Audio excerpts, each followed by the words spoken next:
what are your thoughts about accents? Should you always be working on accents as well? Should you always have those ready?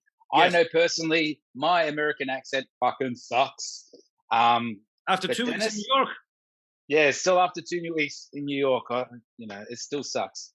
But Dennis, how do you keep up? Do you have a voice coach? Do you set aside time?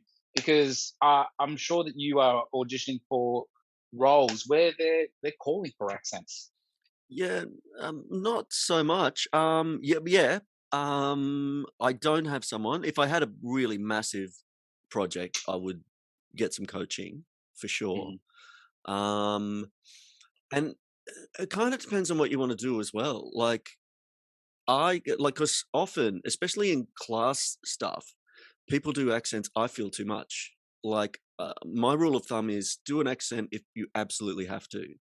Mm. If Yeah, there's any way you cannot do it, don't do an accent because it's just another thing that's getting in the way of your acting. And sometimes the accent, it becomes a substitute right. for the acting.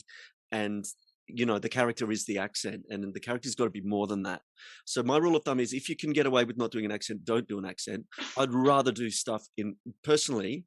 If I get an audition for something American, I'll work on an American accent. I would much rather go for something that's in my natural accent, and not worry about it.